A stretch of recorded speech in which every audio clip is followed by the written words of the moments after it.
कुंती मातेने भगवंतांना आग्रह केला की भगवंतांच्या रथासमोर आल्यात कुंती माता आणि त्या म्हणतात की कृष्णा तू थांब, जाऊ नकोस. कुंती मातेनं साष्टांग प्रणिपात केला आहे भगवंतांना. भगवंत रथाला नमस्कार केला असा उल्लेख आहे. भगवंत रथातून खाली उतरले आणि कुंती मातेला म्हणतात की अगं आत्या आहे त्यांची, अगं आत्या मी तुझ्यापेक्षा लहान आहे, लहानांनी मोठ्यांना नमस्कार करायचा अशी आपल्याकडे पद्धत आहे, तेव्हा तू कसं काय मला नमस्कार करतेस. त्यावेळेला कुंती म्हणते की सामान्य जीवांची हीच अडचण आहे कृष्णा, की आम्हाला लहान कोण आणि मोठं कोण हे आयुष्यभर कळत नाही. आम्ही फक्त एखाद्याला वयाने मोठा आहे म्हणून तो मोठा आहे अशा यांनी नमस्कार करतो. वास्तविक दुसऱ्याला मोठं जाणण्याकरता आपण लहान व्हावं लागतं. हा समज जेव्हा आम्हाला येईल तेव्हा आम्हाला कळेल नेमकं तुला काय म्हणायचं आहे. सगळ्यांनी आग्रह केला तेव्हा भगवंत थांबले. युधिष्ठिराने थांबवलं, अर्जुनाने थांबवलं, पण भगवंत थांबले होते ते भीष्मांच्या भेटीकरता थांबले होते. कारण भीष्म हे इच्छामग्नी आहेत. त्यांची शेवटची अशी इच्छा आहे, त्यांनी अखंड भगवंतांचं नामस्मरण केलं आणि त्यांची अशी इच्छा आहे की अखेरच्या वेळेला मला श्रीकृष्णांचं दर्शन व्हावं. आणि इथे म्हणजे भागवतात उल्लेख नाही आहे त्याचा, पण इथे भीष्मांनी जो उपदेश ह्या पांडवांना केला आहे, भीष्मांना दर्शन देणं हा एक भाग आहे आणि भीष्मांनी पांडवांना उपदेश करणं गरजेचं आहे. कारण पांडवांना असं वाटतं आहे की हा सगळा संहार आमच्यामुळे झाला आहे, ही 18 औक्षिणी सेना जी आहे ती मारण्याकरता आम्ही कारणीभूत आहोत. तेव्हा त्याचं वैषम्य त्यांना वाटतं आहे. तर भीष्मांकडून यांना उपदेश आणि भीष्मांना दर्शन अशी योजना आहे भगवंतांची. आणि इथे शरपंजरी पडलेल्या भीष्मांनी जो उपदेश ह्या पांडवांना केला आहे तो उपदेश म्हणजे विष्णू सहस्रनाम आहे. इथे शरपंजरी पडल्या पडल्या ते सांगितलेलं आहे. आपण विष्णू सहस्रनाम जे म्हणतो त्यात ओम विश्वम विष्णुर्वषट्कारो इथपासून विष्णू सहस्रनाम सुरू होतं. त्याच्या आधीचं जे सगळं आहे ना तर ते संवाद आहेत बघा. कोण कोणाला म्हणालं युधिष्ठिर उवाच वैशंपायन उवाच. तर हे उवाच म्हणजे नंतर सांगितलेले आहेत संवाद, त्यावेळेला काही कोणी लिहून घेतलेले नाही आहेत. नंतर ज्यावेळेला भीष्मांचं उत्तर कार्य झालं त्यावेळेला युधिष्ठिराला एकदम लक्षात आलं की भीष्मांनी जो उपदेश केला, पितामहांनी जो उपदेश केला तो अत्यंत महत्त्वाचा आहे आणि तो साठवला पाहिजे, तो जतन केला पाहिजे. म्हणून ते नंतर नकुल आणि सहदेव यांनी ते एकत्रित केलेलं आहे, ज्याला आज आपण स्टोरेज म्हणतो. हे कॉम्प्युटरचं स्टोरेज ज्या पदार्थापासून केलं जातं तो विशिष्ट मटेरियल म्हणजे सिलिकामधनं स्फटिक तयार होतात. तर हे आजूबाजूचे जे स्फटिक आहेत भीष्म शरपंजरी असताना आजूबाजूला पडलेले ते स्फटिक गोळा केले आणि त्याच्यातून ते रिट्राईव्ह आत्ताच्या भाषेमध्ये केलं किंवा डाउनलोड केलं त्या मटेरियलमधून. म्हणजे आपल्याकडे किती पहिल्यापासून आहे बघा एखादी गोष्ट स्टोअर करण्याचं. आणि याचं उदाहरण म्हणजे जर तुम्ही गुगलला पाहिलं ना तर पेनड्राईव्हचा शोध कसा लागला किंवा पहिलं स्टोरेज डिव्हाइस कसं शोधलं गेलं तर त्याची गोष्ट आहे. मी त्या गोष्टीत जाणार नाही. तेव्हा कळेल की एका शाळेत जाणाऱ्या मुलाच्या वडिलांनी तो सायंटिस्ट आहेत ते, त्याचं जे एवढं सगळं जे होतं मोठं, तर ते साठवायचं कसं असा त्यांना प्रश्न पडला. त्याला शाळेत ते घेऊन जायचं होतं आणि मग त्यांनी प्रयोग केले आणि त्यातून त्या पेनड्राईव्हचा शोध लागला आहे. जे आपण एवढं मोठं माहिती आज अगदी एका क्लिकवर साठवतो. तर ह्याचं मूळ आपल्याला इथे महाभारतामध्ये मिळतं. इथे विष्णू सहस्रनामाचा उल्लेख नाही आहे, पण भीष्मांनी ह्या सगळ्यांना उपदेश केला. आणि भीष्म म्हणाले की जो गीतेचं तत्त्वज्ञान आहे तेच भीष्मांनी सांगितलं. राजधर्म काय आहे तो सांगितला, प्रवृत्ती मार्ग सांगितला. तुमच्या बाजूने श्रीकृष्ण आहे, तेव्हा तुम्हाला असं वाटून घ्यायची गरज नाही की हे आपण आपल्यामुळे झालं, आपण केवळ निमित्त मात्र आहोत हे सगळं सांगितलं. आणि भगवंतांनी भीष्मांच्या नेत्रांना स्पर्श केला आणि भीष्मांनी आपला देहत्याग केला. त्यांची अशी इच्छा होती, असं सांगतात की त्यांच्या शरीरामधून एक ज्योत निघाली आणि भगवंतांच्या शरीरामध्ये ती विलीन झाली. त्याच्यानंतर भगवंत द्वारकेला गेले. द्वारकेमध्ये त्यांचं खूप मोठं स्वागत झालं. आता द्वारका गमन झाल्यानंतर मध्ये काही काळ गेला आहे आणि त्याच्यानंतर परीक्षित राजाचा जन्म झाला आहे. उत्तरेचा जो गर्भ आहे तो यथाकाल उत्तरा प्रसूत झाली आणि भगवान महाविष्णूंनी त्या गर्भाचं रक्षण केलं, म्हणून त्याचं नाव विष्णुरात असं ठेवण्यात आलं. आणि मग त्याचं जातक मांडलं, कुंडली मांडली. मग हा कसा होईल, तर हा अत्यंत पराक्रमी होईल, मनुप्रमाणे होईल, चांगला राजा होईल, धार्मिक होईल, दुष्टांना शासन करेल, बलीला शासन करेल, अशी सगळी त्याची पत्रिका ह्या ब्रह्मवृंदांनी सांगितली, ज्योतिषांनी सांगितली. आणि एका विशिष्ट कालावधीपर्यंत राज्याचा उपभोग घेऊन याला पुढे ब्राह्मणाचा शाप मिळेल आणि त्या शापाने याचा मृत्यू होईल, असं सगळं त्याचं पत्रिकेमध्ये तुम्ही पूर्वी पाहिलं असेल. जुन्या पत्रिका ज्यांना आठवत असतील तर साधारण लिहिलं असतं बघा, यावर्षी याची हे होऊ शकतं, यावर्षी हे होऊ शकतं, यावर्षी हे होऊ शकतं. आणि असं एक 80 ते 84 वय होईपर्यंत त्या माणसाचं तिथे काही ना काहीतरी लिहिलेलं असतं. म्हणजे 5 वर्षाचा कालावधी असतो किंवा 10 वर्षाचा असतो. तर साधारण त्याचं आयुर्मान किती आहे हे त्या ऐकून आपल्याला याच्यावरून कळतं. त्यानंतर महाभारत युद्धामध्ये 2 जण नाही आहेत. त्यातले एक म्हणजे बलराम दादा नाही आहेत त्या युद्धामध्ये. कारण बलरामांचे दोघेही, भीम जसा त्यांचा आवडता शिष्य आहे तसा दुर्योधनही आहे. आणि बलरामांनी सांगितलं की माझे 2 अत्यंत, किंबहुना त्यांना दुर्योधन अधिक प्रिय आहे, युद्धकला म्हणून बरं का.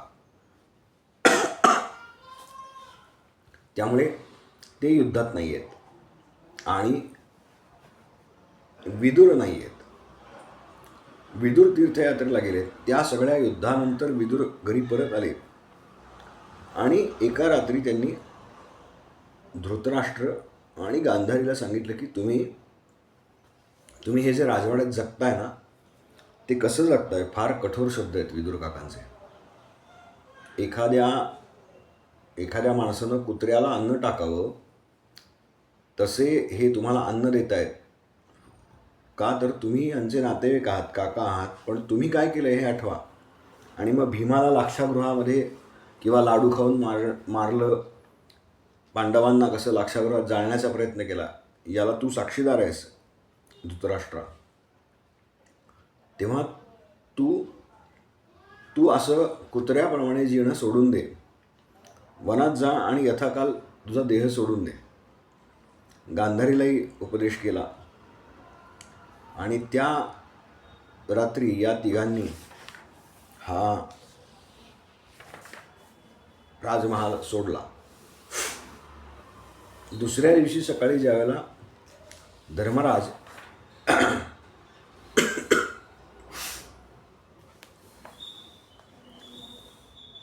धृतराष्ट्रांना नमस्कार करण्याकरता आला. त्याचा नित्याचा क्रम आहे बरं का. म्हणजे सांगतात असं की ज्यावेळेला युद्ध नमस्कारात काय ताकद आहे.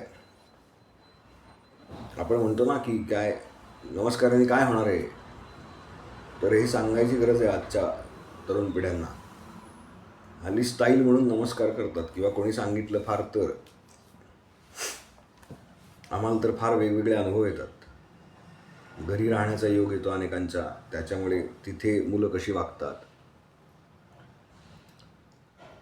धर्मराजांनी महाभारताच्या युद्धाच्या सुरुवातीला भीष्म आणि द्रोण यांना, म्हणजे त्याच्यापेक्षा जे सगळे मोठे आहेत या सगळ्यांना नमस्कार केला आहे साष्टांग. आणि त्यावेळेला भीष्मांनी आशीर्वाद दिला की विजयी भव. लक्षात घ्या, हा प्रसंग भागवतात नाही बरं का, ओघात आला म्हणून मी सांगतो. लक्षात घ्या, जो आपला शत्रू आहे तो आपल्याला नमस्कार करतो आणि त्याला आपण विजयी भव असा आशीर्वाद देतो. म्हणजे काय, तर आपण आपला या युद्धामध्ये पराभव होणार हे पक्क आहे. त्याच्यावरती भीष्म म्हणतात की धर्मराजा, तू जर आज नमस्कार केला नसतास, त्याचा दैनंदिन क्रम आहे हा. तू जर आज नमस्कार केला नसतास ना, तर कदाचित तुझ्याबद्दल जो माझ्या मनात आदर आहे किंवा जी आस्था आहे ती कमी झाली असती. कारण तू नमस्कार केलास याचं कारण तू मला आपलं समजतोस. तू तसं केलं नसतंस तर मी परका झालो असतो. म्हणून पहिला जो श्लोक आहे ना, मामकाः पांडवाश्चैव, माझे आणि पंडूचे, इथे भेद झाला. इथनं ना आमचे, याच्या आधी एकत्र होतं सगळं. आता युद्धाला उभं राहिल्यानंतर धृतराष्ट्राला प्रश्न पडतोय की माझे आणि पंडूचे हे जे काही आहेत ते कसे आहेत, त्यांचं वर्णन सांग, ते कुठे उभे आहेत. जसं धर्मराजांनी नमस्कार केला तसं या भीष्मांनी धर्मराजाला आशीर्वाद दिला की तुझा विजय होईल या युद्धामध्ये. कारण ते हा आशीर्वाद नेहमी देत आहेत, विजयी भव. आणि तोच आशीर्वाद त्यांनी या युद्धप्रसंगी दिला आहे. असो, ज्यावेळेला धर्मराज ह्या दोघांचं, धृतराष्ट्र आणि गांधारी आणि विदुरकाका, या तिघांना नमस्कार करायला म्हणून गेला, तेव्हा त्याला तर महालामध्ये काही हे तिघं सापडले नाहीत. त्याच वेळेला तिथे देवर्षी नारद आणि तुंबरू नावाचे ऋषी आहेत, ते आले. आणि त्यांनी युधिष्ठिराला सांगितलं की युधिष्ठिरा, एक ना एक दिवस हा लोक सोडून प्रत्येकाला जायचं आहे. तेव्हा आता त्या म्हणजे धृतराष्ट्र आणि गांधारीचं हा लोक सोडण्याची वेळ जवळ आलेली आहे. आजपासून 5व्या दिवशी ते आपल्या शरीराचा त्याग करतील, तेव्हा तू काही वाटून घेऊ नकोस, हे सगळं नियतीचं कर्म आहे. असं बोलून, असं सांगून त्याला देवर्षी नारद आणि तुंबरू ऋषी त्या ठिकाणून निघून गेले. याच्या आधी एक घटना घडली आहे, ते म्हणजे अर्जुन काही काळापूर्वी द्वारकेला गेला श्रीकृष्णांना भेटायला. कारण बरेच दिवस झाले द्वारकेमधून काही निरोप आलेला नाही. म्हणून धर्मराजांनी श्रीकृष्णांना पाठवलं, क्षमा करा, अर्जुनाला पाठवलं आहे. श्रीकृष्णांचा निरोप किंवा द्वारकेचं काय आहे, तोपर्यंत भगवंतांनी आपला देह सोडलेला आहे. द्वारका पाण्यामध्ये बुडालेली आहे आणि त्यांनी याची पूर्ण काळजी घेतली की हा लोक सोडून आपण आपल्या मूळ धामाला गेलेलो आहोत किंवा चाललेलो आहोत, याची बातमी अर्जुनापर्यंत आणि पर्यायानं पांडवांपर्यंत पोहोचू नये, याची त्यांनी काळजी घेतली. तिथे द्वारकेला जेव्हा गेल्यावरती अर्जुनाला कळलं की तो सगळा भाग आता पाण्याखाली गेलेला आहे. भगवंतांनी देह सोडला आणि आता ते या धामामध्ये राहत नाहीत. त्यावेळेला अर्जुन जेव्हा परत येतोय तेव्हा अर्जुनाचा पराभव अगदी रस्त्यावर जे शिपाई उभेत ना त्यांनी केलेला आहे. तेव्हा अर्जुनाला कळलं की अरे माझी जी शक्ती होती ती मुळात माझी नव्हतीच. माझ्याबरोबर भगवंत जे माझ्या रथाचे सारथी होते त्यांच्यामुळे मला तेज होतं, त्यांच्यामुळे मला शक्ती होती. हे काही माझं नाही, हे सगळं त्या परमात्म्याचं आहे. तो घरी आला, त्यांनी भीमाला आणि युधिष्ठिराला हे सगळं सांगितलं आणि मग धर्मराजाने असं ठरवलं की आता इथे राहण्यात काही अर्थ नाही. मग ह्या पांडवांनी त्यांचा जो उत्तराधिकारी आहे राजा परीक्षित त्याला राज्यावरती बसवलं आणि पांडवांनी स्वर्गारोहण केलं. 4 धाम जे आहेत आपले केदारनाथ, बद्रीनाथ, गंगोत्री आणि यमुनोत्री, तर त्यातल्या केदारनाथच्या पुढे माना नावाचं गाव आहे. भारतातलं एकेकाळी शेवटचं असलेलं गाव, पण 2014 नंतर ते भारतातलं प्रथम क्रमांकाचं गाव झालं बरं का. तर तिथे ह्या पांडवांचे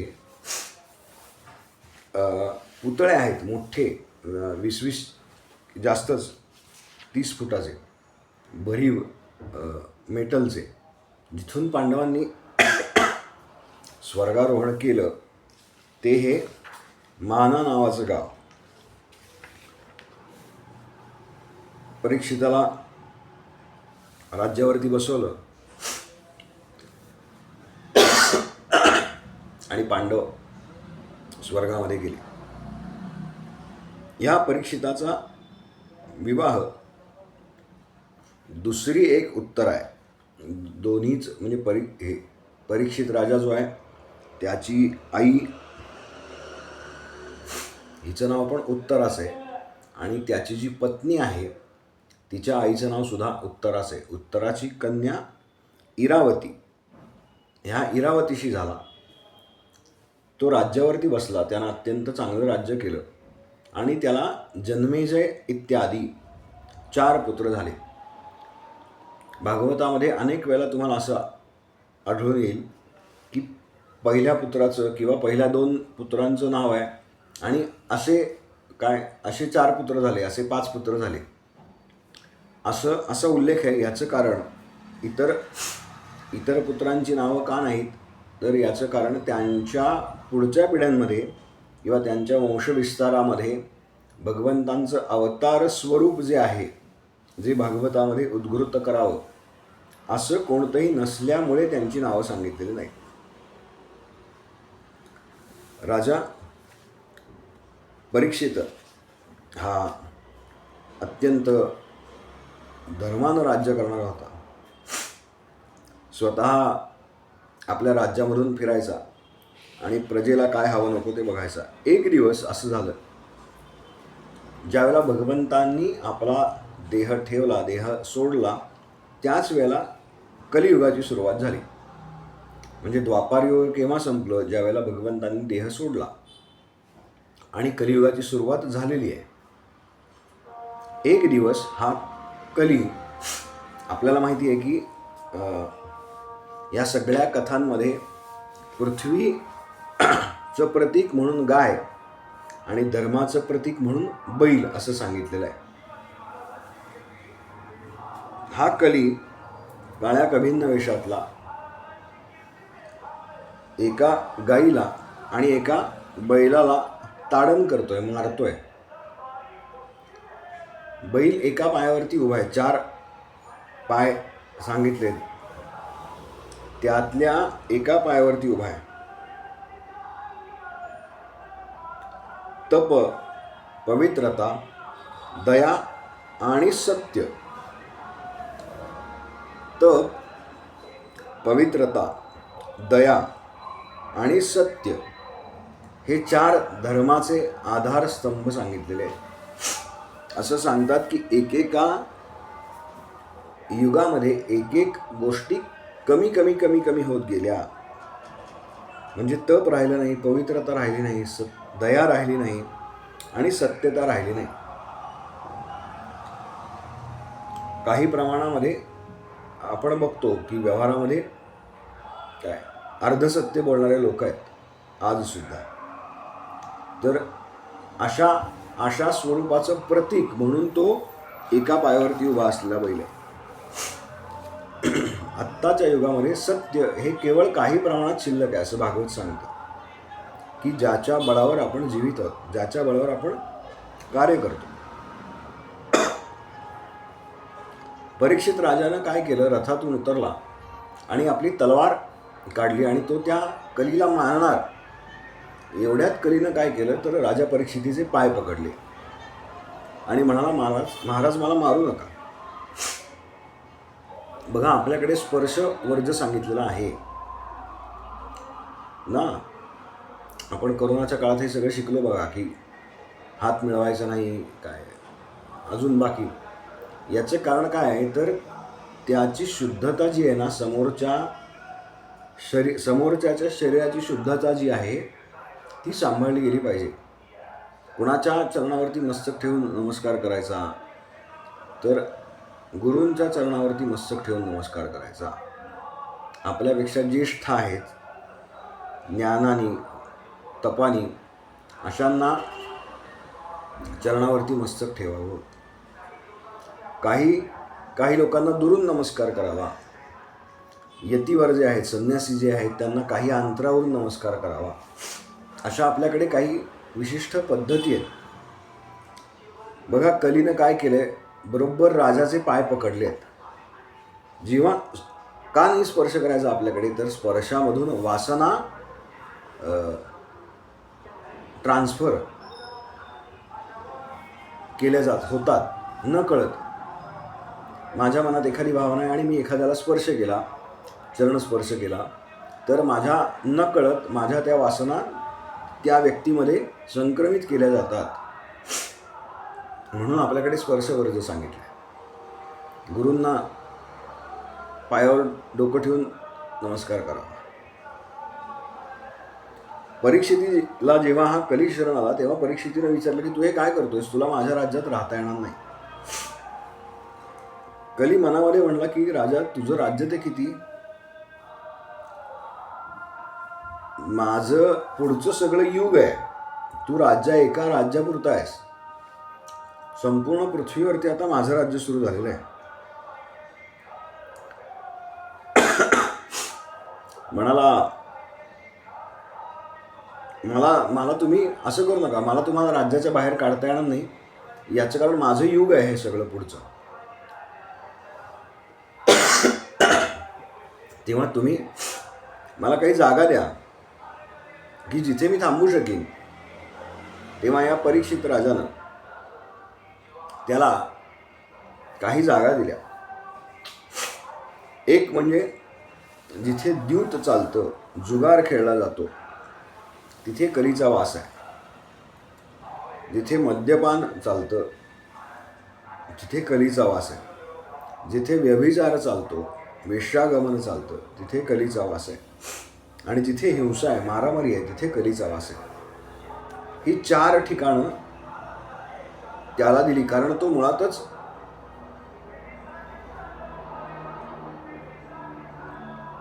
या विचारांना पोषक आहे, अशा सगळ्या.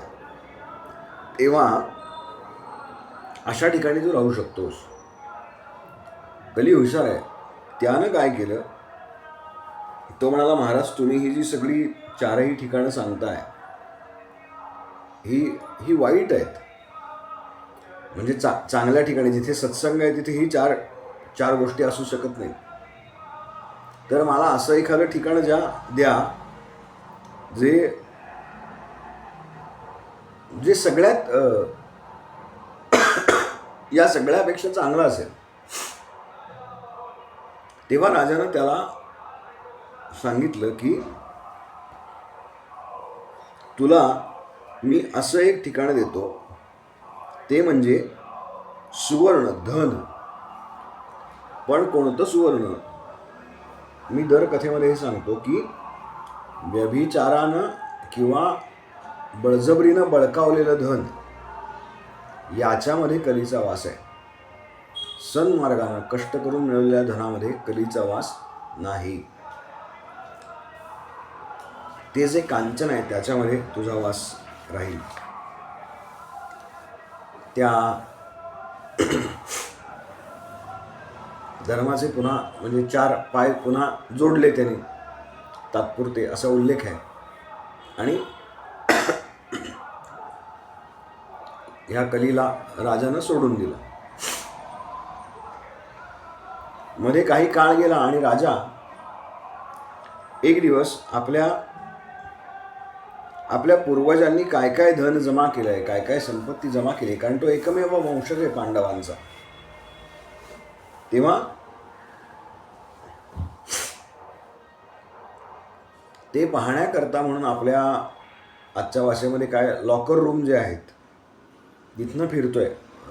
आपल्या महालातल्या एक एक दालनं तो पाहतोय. आणि पाहता पाहता पाहता त्याला असं दिसलं की एक जी मोठी पेटी आहे त्याला कुलूप लावलेलं आहे. कुलपाचा शोध हा या महाभारताच्या काळात लागलेला आहे. त्याच्या आधी कुलपाचा उल्लेख नाही आपल्याकडे कुठे. त्यानं पाहिलं की एका पेटीला कुलूप लावलेलं आहे. त्यानं सेवकाला सांगितलं की ही बंद पेटी कसली आहे, हे तुम्ही उघडा. तेव्हा त्या सेवकाने सांगितलं की महाराज, धर्मराजांची अशी आज्ञा आहे की ही पेटी कधीही उघडायची नाही. तो म्हणाला, पण मी सध्या महाराज आहे, मी सध्या राजा आहे तुमचा, तेव्हा माझी आज्ञा आहे, हे उघडा. आता राजाची आज्ञा कोण टाळू शकणार. त्यानं ते उघडलं आणि पाहिलं तर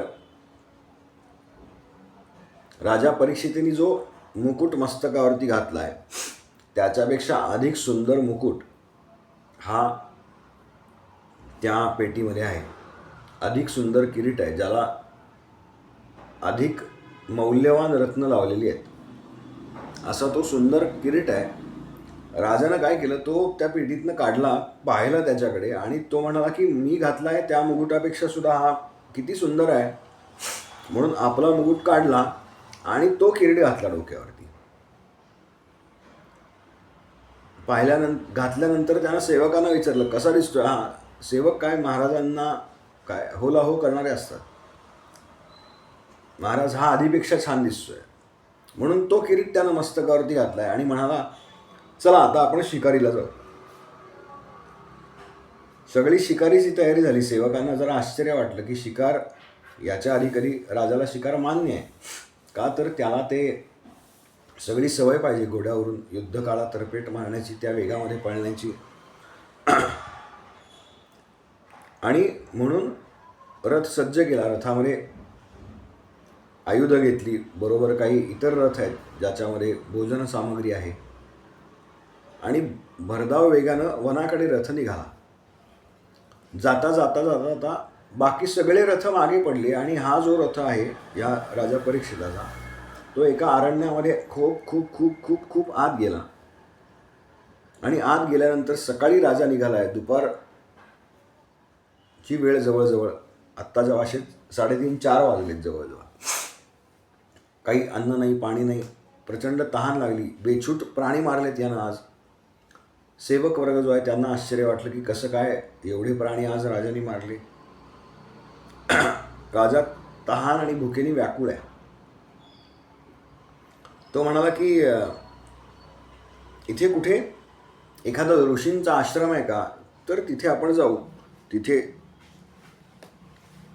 त्या ऋषींकडनं पाणी घेऊ, मागून पाणी प्राशन करू. म्हणून शोधत शोधत शोधत आला तर त्याला एक आश्रम दिसला. राजांना रथ थांबवला आश्रमाच्या बाहेर आणि आत गेला. तर त्या आश्रमामध्ये शमिक नावाचे ऋषी राहत होते. ऋषी ध्यानस्थ आहेत, डोळे मिटलेत आणि ध्यान लागलंय. राजाला काय वाटलं की मी आलोय, मी या सगळ्या भागाचा सार्वभौम राजा आहे, तेव्हा मी आलोय, तर मी आल्यानंतर मला उठून उभं राहायला पाहिजे. ह्या ऋषींनी मला योग्य तो मान सन्मान दिला पाहिजे, मला माझा आदरातिथ्य केलं पाहिजे. हे सगळं सोडून हे ऋषी ध्यानस्थ बसलेत. याचा अर्थ ते मुद्दाम तसं करतायत, प्रत्यक्षात काही ते ध्यानामध्ये नाही आहेत. म्हणून यानं हा म्हणाला मी आलो आहे. बरं, ऋषी काय, ऋषी ध्यानामध्ये होते, त्यामुळे त्यांना राजा आलेलाही कळलं नाही, तो काही म्हणाला हेही कळलं नाही. त्यांना इकडे तिकडे पाहिलं, आश्रमामध्ये कोणी नव्हतं. त्याच्या मनामध्ये विचार असा आला, खरं तर हे आश्रम हे सगळे माझ्या डोनेशनवर चालतात. तशी प्रथा आहे आपल्याकडे की राजानं हे सगळे आश्रम चालवायचे, म्हणून तर ऋषी तप करू शकायचे. या सगळ्यांची व्यवस्था कोणी करायची आहे, तर राजाने करायची, समाजानं करायची पर्यायानं. आणि हे सगळं करत असताना ऋषी काही ध्यानातून स्थानावरती येत नाही, तर राजा चिडला आणि आल्या पावली परत निघाला. जाताना लक्षात त्याच्या असं आलं की ह्या ऋषींच्या आश्रमाच्या दाराबाहेर एक मृत सर्प पडलेला आहे. त्यानं काय केलं, आपला बाण काढला भात्यातून आणि त्या सर्पाला असं उचललं आणि पुष्पमाला जशी अर्पण करतो आपण, फुलांची माळा, तसं त्या ऋषींच्या गळ्यामध्ये तो सर्प अडकवला. बरं, राजा आलेलाही कळला नाही आहे, तो रागावून ऋषींना काही बोलला तेही त्यांना कळलं नाही आहे, सर्प अंगावरती अशा पद्धतीनं अडकवला तेही त्यांना कळलं नाही, ते ध्यानात आहेत. एवढं करून राजा आपल्या रथात बसून निघून गेला. झालं असं की त्या ऋषींचा एक शिष्य काही काळाने, जो नदीवरती खेळायला गेला होता, तो परत आला. त्यानं पाहिलं आपल्या गुरुदेवांच्या गळ्यामध्ये असा असा सर्प कोणीतरी अडकवला आहे. तो धावत धावत धावत पुन्हा नदीवरती गेला आणि तिथे त्या शमीक ऋषींचा पुत्र शृंगी, त्याचं नाव, तो शृंगी खेळतोय. लहान आहेत दोघेही, 5-6 वर्षाचे. त्या शृंगीला असं सांगितलं की बाबा रे, की आपल्या गुरुदेवांच्या, तुझ्या वडिलांच्या गळ्यामध्ये असा सर्प अडकवला.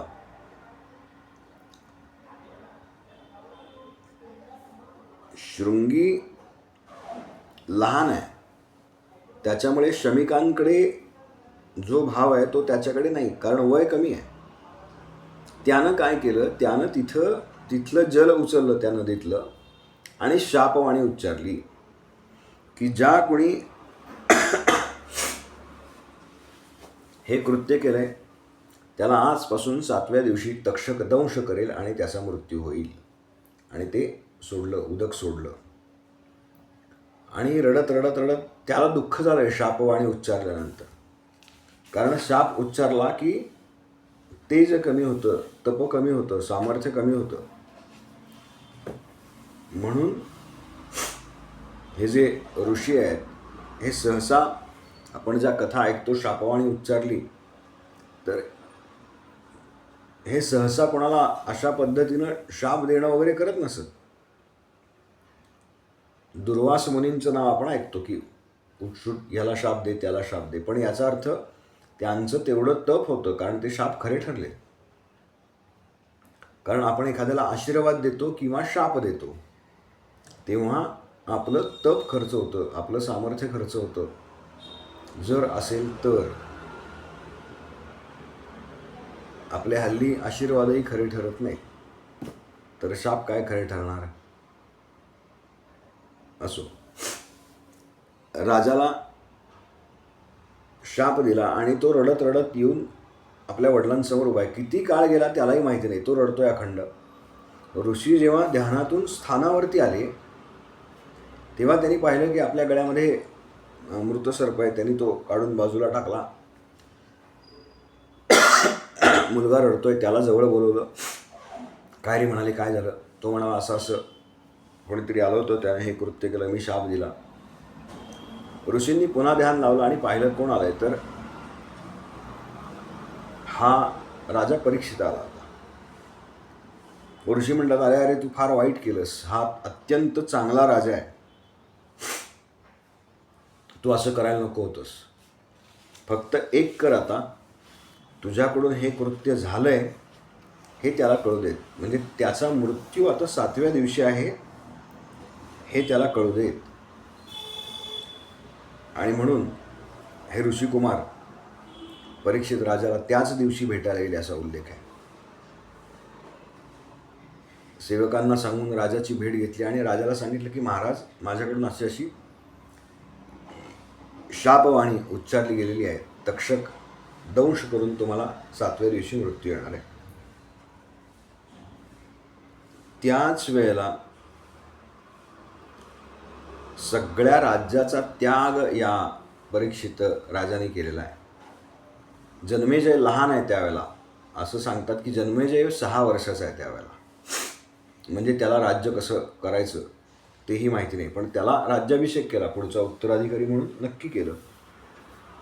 आणि सगळं सोडून आता राजा गंगेच्या तटावरती येऊन बसलाय. हे जे हस्तिनापूर आहे तिथून ही जी कथा घडली आहे, म्हणजे भागवत जे सांगितलं राजाला, ते साधारण 180 किलोमीटरवरती आहे. हस्तिनापूर म्हणजे दिल्लीपासून 180 किलोमीटरवरती हा सगळा प्रदेश आहे. 7 दिवस शिल्लक आहेत. या 7 दिवसामध्ये मुक्ती मिळवण्याकरता काय केलं पाहिजे असं तो सगळ्यांना विनवतोय. तेव्हा एकेकाळी ज्याचं या संपूर्ण पृथ्वीवरती एकच तरी अंमल आहे असा परीक्षित राजा असं ठरवतो की माझ्याकडे 7 दिवस शिल्लक आहेत, मी आता काही खाणार पिणार नाही, मला फक्त मुक्तीकरता प्रयत्न करायचे आहेत. तेव्हा काय करता येईल. आणि म्हणून तो गंगेच्या तटावरती येऊन बसलाय. आणि त्यावेळेला भगवंतांच्या प्रेरणेनं शुकदेवजी महाराज त्या ठिकाणी आलेले आहेत. शुकदेवांबद्दल असं सांगतात की शुकदेव जर भिक्षेला गेले तर गायीची धार काढायला जेवढा वेळ लागतो तेवढेही एका ठिकाणी थांबत नाही. तर ते ह्या राजाकरता 7 दिवस एका ठिकाणी का थांबले याचं कारण परीक्षित राजाने केलेला निश्चय, म्हणजे त्याच्याकडे आता उपलब्ध वेळेमध्ये त्याला मुक्तीचं साधन हवं आहे. आणि मग त्यांनी शुकदेवांना प्रार्थना केली की महाराज, मला हे सांगा की माझ्याकडे जे उपलब्ध वेळ आहे त्यात मनुष्यानं काय करावं, त्यात मनुष्यानं काय ऐकावं. माझ्याकडे उपलब्ध वेळेमध्ये मनुष्यानं असं कोणतं कर्म करावं ज्यानं तो मुक्तीचा अधिकारी होईल, असं काय करावं, असा कोणता जप करावा, असं कोणतं कर्म करावं, कुणाचं स्मरण करावं, कशाचं दान करावं, कशाचा त्याग करावा, हे सगळं मला तुम्ही सांगा. याचं कारण माझ्याकडे आता 7च दिवस शिल्लक आहेत, तेव्हा तुम्ही मला मुक्तीचा मार्ग सांगा. हे सगळं विश्व कसं निर्माण झालं हे मला सांगा, हे विश्व कसं चालतं हे मला सांगा. असे विविध प्रश्न त्यानं विचारले. म्हणाला, मी ज्या कुळामध्ये जन्म घेतला आहे त्या कुळावरती भगवान श्रीकृष्णांची अखंड कृपा आहे. त्यांची जर कृपा नसती तर माझ्या अंतकाळी मला तुमच्यासारख्यांचं दर्शन झालं असतं का? तर हे केवळ शक्य झालं आहे याचं कारण श्रीकृष्णांची आमच्या संपूर्ण कुळावरती कृपा आहे. तेव्हा तुम्ही मला असं मार्गदर्शन करा. आणि हे मार्गदर्शन म्हणजे श्रीमद भागवत महापुराण आहे. त्यात कोणकोणत्या कथा सांगितल्या हे आपण पुढच्या भागामध्ये पाहूयात. हरि ओम तत्सत. हरि ओम तत्सत. हरि ओम तत्सत. गोपाल कृष्ण भगवान की जय. गोपाल कृष्ण भगवान की जय. गोपाल कृष्ण भगवान की जय.